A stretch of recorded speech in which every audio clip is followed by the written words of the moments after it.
Patrol agents are on high alert after a shooter opened fire on officers on the streets of Chicago.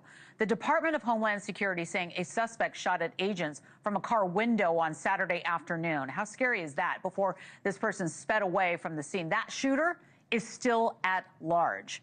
And it's only the latest in a string of attacks targeting border and immigration authorities. According to the DHS, death threats against ICE officers are up 8,000%. Joining us for more on how authorities are being impacted is Sheriff Mark Daniels of Cochise County, Arizona.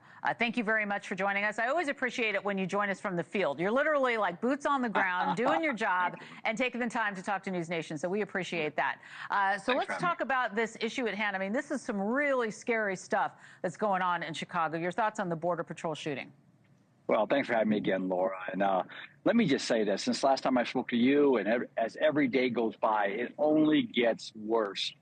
Somebody, especially those in law enforcement that are not playing politics, they're out there doing the job they were hired to do, are under assault. They're under attack. As your stats show, we see it. I mean, now we're shooting at the law enforcement.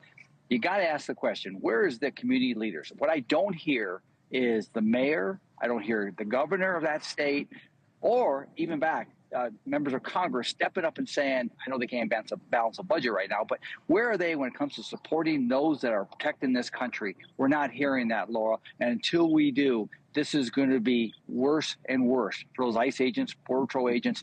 And I'll say this, America's sheriffs, the majority of American sheriffs is not 100% stand behind that rule of law with our federal agents.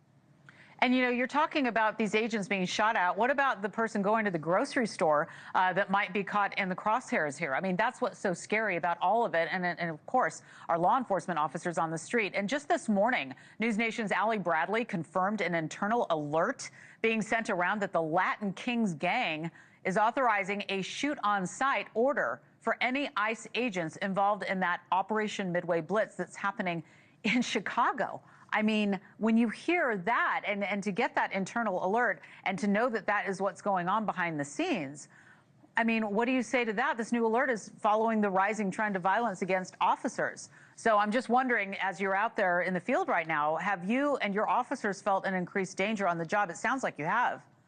We have. And that's the thing. This is not just about Chicago. This is countrywide. You know, the last 4 years, when the former administration, we had the open border, we had the attacks on law enforcement, and the federal agents, Border Patrol, ICE, sheriffs, police chiefs, we all stood together as one big team. That's not going to change now that's in the urban areas. And here's the thing, this is an attack on our democracy too, on the rule of law.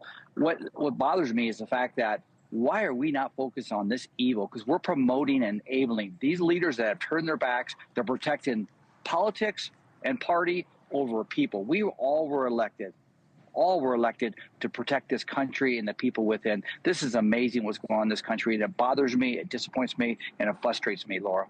Yeah, and here in New York, Mayor-elect Zohran Mamdani warning ICE agents that they will be held to the same standard of the law, hinting that he may try and put a stop to the controversial ICE raids that we've seen in the city. I'm sure you've seen that. So when you hear that, how do Mamdani's statements impact officers' safety when you take that part of it here in New York? You know, it feels like there could be a risk that this will make people feel emboldened against immigration authorities. Instead of, you know, dialing down the rhetoric, some people say that he's turning it up. Well, he is. One of his first statements as a newly elected mayor, not even taking office, is saying he's going to oppose Trump, the president of the United States. What's next? We're going to oppose FBI, DEA, ATF.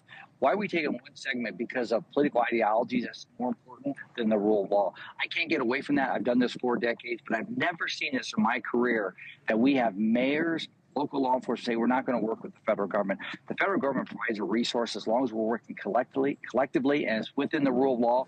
I don't understand this, but we have to come together here because every day goes by, it gets worse, and we're putting our communities in harm's way. And second of all, we're putting those who wear a badge and took an oath protect you and I, Laura. Sheriff Mark Daniels, thank you so much for joining us. I hope that you will come back on the program. Please, to you and your crew, stay safe, and we will talk to you again soon. Thank you very much. Appreciate it.